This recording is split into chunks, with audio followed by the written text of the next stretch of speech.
Sir, എന്താ പ്രശ്നം? ഇവനാണോ വിഷ്ണു? അതെ. നീ വക്കീലാണല്ലേ?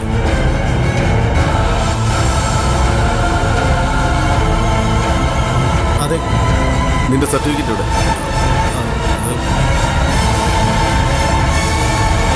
അത് ഞാൻ വീട്ടിൽ വെച്ചിരിക്കാം. എത്ര നാളാണ് ഈ തട്ടിപ്പോടെ കേട്ടത്? തട്ടിപ്പോ?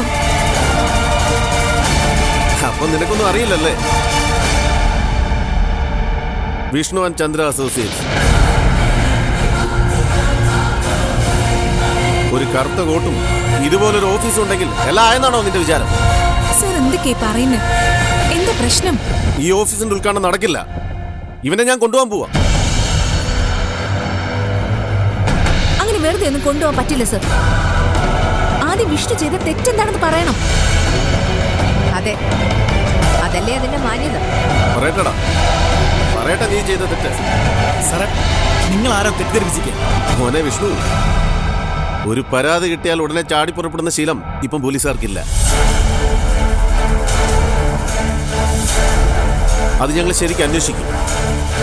പരാതി ശരിയാണെന്ന് ബോധ്യം വന്നാൽ മാത്രമേ ഞങ്ങളടുത്ത സ്റ്റെപ്പ് എടുക്കത്തുള്ളൂ.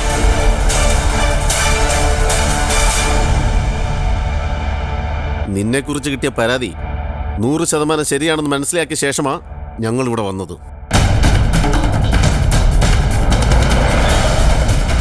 സർ, ഓഫീസിന്റെ ഉദ്ഘാടനം നടക്കുക. അത് തടസ്സപ്പെടുത്തരുത്. എന്ത് പ്രശ്നമുണ്ടെങ്കിലും അത് കഴിഞ്ഞ് നമുക്ക് സംസാരിച്ച് പരിഹരിക്കാം. അതെ, അതാണ് ശരി. മംഗളകരമായ ഒരു കർമ്മം നടക്കുന്നതിനിടയ്ക്ക് സത്യത്തിൽ നിങ്ങളിപ്പോ വരാനേ പാടില്ലായിരുന്നു. ഇവിടെ എന്തുദ്ഘാടനമാണ് നടക്കുന്നത്? ഓഫീസിന്റെ. എന്ത് ഓഫീസിന്റെ? വക്കീൽ ഓഫീസിന്റെ.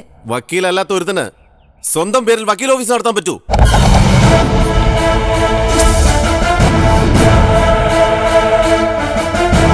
വക്കീലല്ലാത്ത ആളോ? ഇവർ രണ്ടുപേരും ആണല്ലോ ഇതിന്റെ proprietors. Advocate Vishnu, advocate Chandralekha. Vishnu and Chandra associates. ഇവൻ വക്കീലാണെന്ന് നിങ്ങളോട് ആരാ പറഞ്ഞു? LLBക്ക് ഇവൻ ചേർന്നെന്നുള്ള നേരം. പക്ഷേ ഇവൻ പരീക്ഷ പാസ്സായിട്ടില്ല.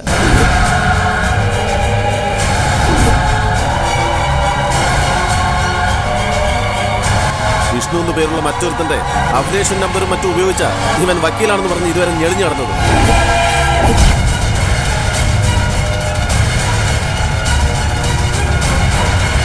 സത്യത്തിൽ ഇവൻ വക്കീലല്ല. അതുകൊണ്ട് തന്നെ ഇവൻ ഇങ്ങനെ ഒരു ഓഫീസ് തുടങ്ങാൻ പറ്റില്ല.